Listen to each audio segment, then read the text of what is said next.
Halo semuanya, Valar Morgulis. Hari ini saya mau langsung bikin video breakdown episode 9 yang berjudul The Green Council.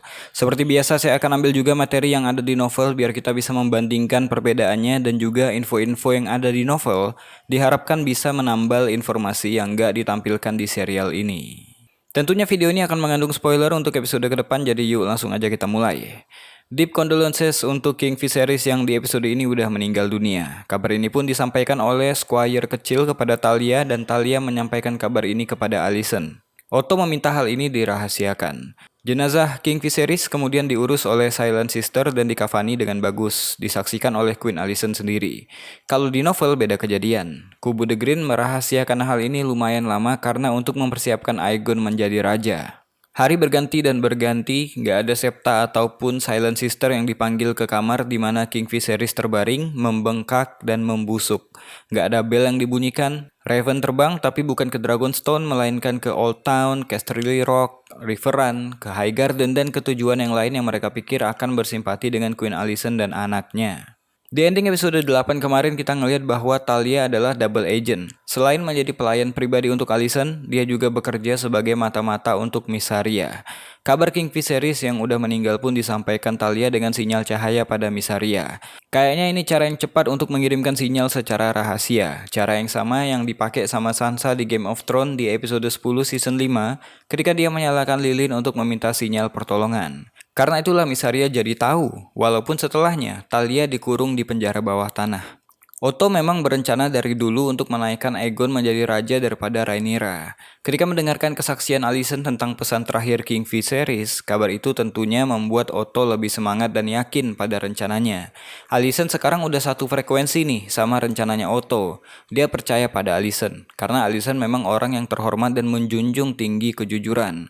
Alicent gak mungkin bohong atau tiba-tiba berhasrat sama kekuasaan. Salahnya Alicent, dia cuma nggak paham konteks yang dibicarakan oleh King Viserys tentang A Song Ice and Fire. Di Small Council Meeting terjadi perbedaan pendapat juga. Otto maunya Rhaenyra dibunuh, sedangkan Alicent maunya Rhaenyra diberi persyaratan yang win-win solution. Semua anggota Small Council setuju dengan Otto, bahkan sebelum ini mereka udah membicarakan masalah ini jauh-jauh hari, terkecuali Lord Bisbury yang loyal pada Rhaenyra. I have known Viserys longer than any who sit at this table. Pendapat dia udah mewakilkan kita, karena nggak mungkin King Viserys mengubah keputusannya di saat-saat terakhir, apalagi saksinya cuma Alicent, ibunya calon raja.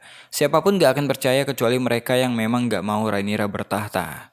Lord Bisbury mati karena loyalitas dan kehormatannya sebelum akhirnya dibunuh sama Sir Criston Cole. Mana mayatnya dibiarin di atas meja lagi. Tapi paling tidak, orang tua ini beruntung karena dia nggak perlu ada di episode mendatang di mana situasi bakal lebih kacau. By the way, kalau di novel, Lord Bisbury mati karena Sir Criston Cole menyuruhnya untuk duduk dan kemudian mengiris lehernya. Dan kematian Lord Bisbury dikatakan di dalam novel menjadi the first blood di peristiwa Dance of the Dragon. Kita apresiasi juga Lord Commander Westerling, setidaknya masih ada orang yang waras di Small Council ini selain Lord Bisbury.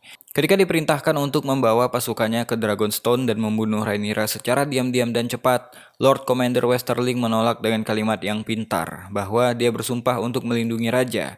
Jadi dia nggak ada urusan di Small Council meeting ini. Well said.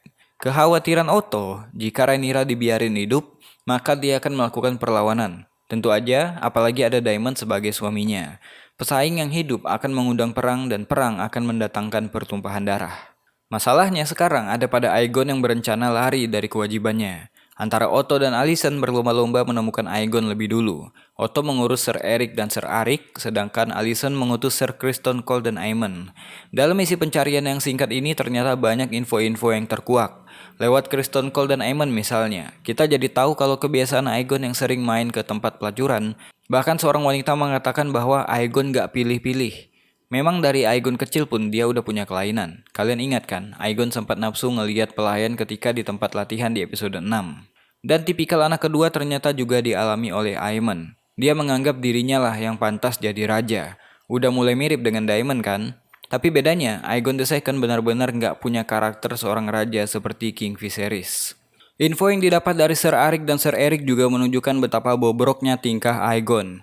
Dia sering pergi dan berjudi di ajang pertarungan anak-anak di Flea Bottom. Bahkan menurut Sir Eric, Aegon udah punya banyak anak haram. Anak-anaknya itu berada di tempat yang kumuh di mana anak yatim diperlakukan gak manusiawi dan dipaksa bertarung sampai mati. Wajar aja Sir Eric ngajakin Sir Arik untuk ngelanggar sumpahnya karena Aegon benar-benar gak layak memerintah dan bertahta.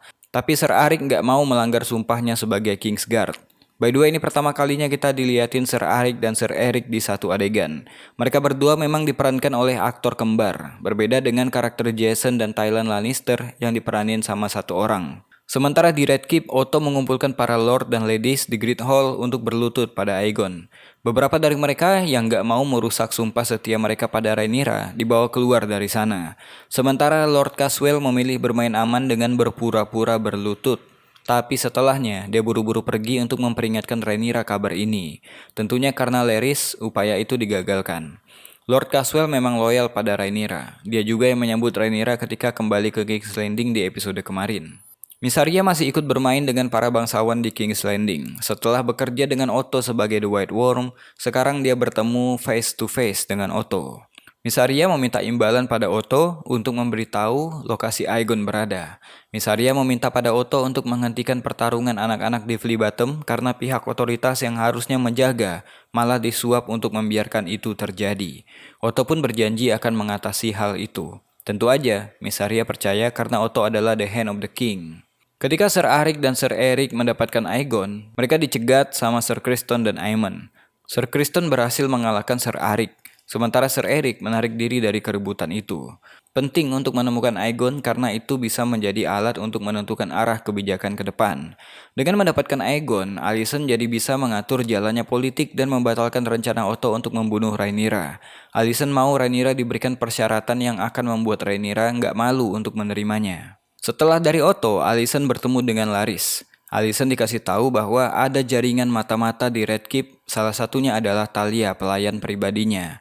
Larys merekomendasikan untuk menghancurkan jaringan mata-mata ini langsung dari atas. Tentunya yang dimaksud Larys adalah Mysaria. Di ending episode, kita ngelihat bahwa kediaman Mysaria dibakar dan bisa dibilang inilah alasannya Mysaria akan berpihak pada kubu Rhaenyra untuk balas dendam. Memang bukan Otto yang memerintahkan pembakaran ini, tapi tetap aja Mysaria berpikir bahwa pihak kerajaan termasuk Otto yang bertanggung jawab atas kejadian ini. Mysaria nantinya akan jadi rival untuk Larys Strong, seperti rivalitas Lord Varys dan Littlefinger di Game of Thrones.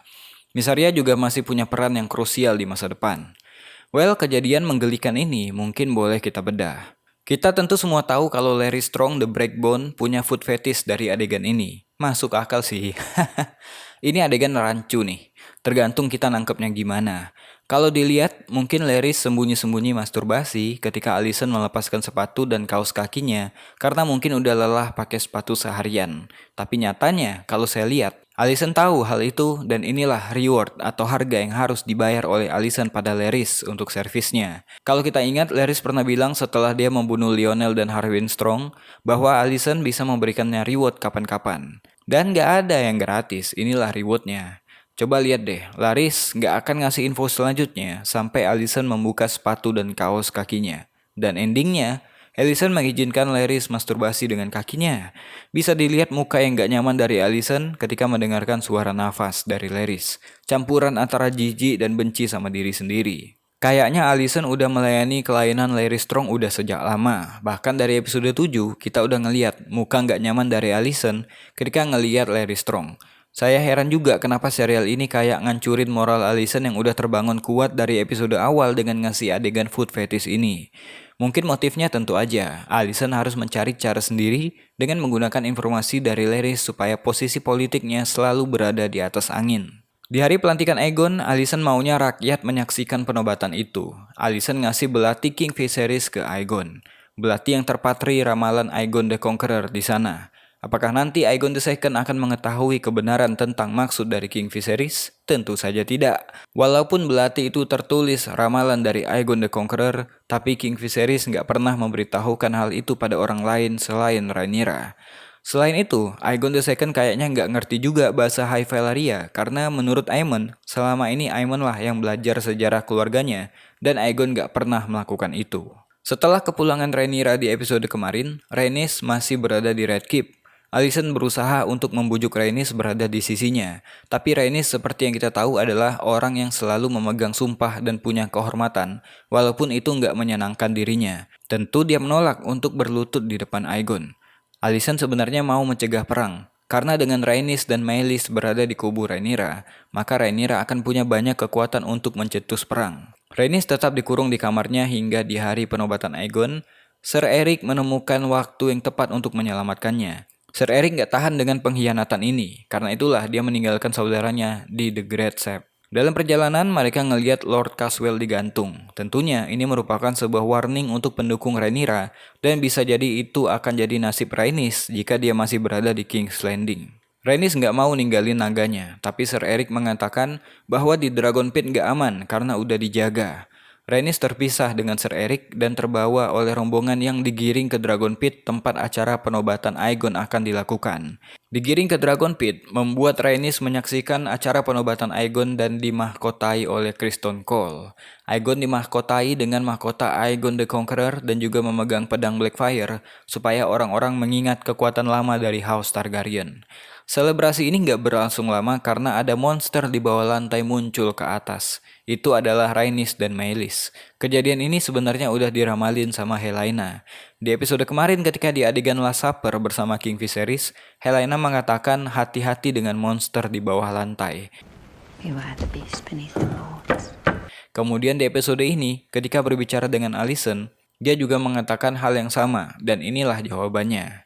Rhaenys dengan full armor dan Meleys muncul di sana. Sebenarnya bisa aja Rhaenys membakar mereka semua dengan mudah untuk mencegah perang. Tapi Meleys cuma mengaum dan terbang ke Dragonstone. Tentu saja memperingati Rhaenyra tentang hal ini. Itu dia buat pembahasan episode ke-9 yang berjudul The Green Council. Jangan lupa subscribe untuk mendapatkan update video yang selanjutnya. Saya Abed Saputra, to be continue, Valar Morghulis.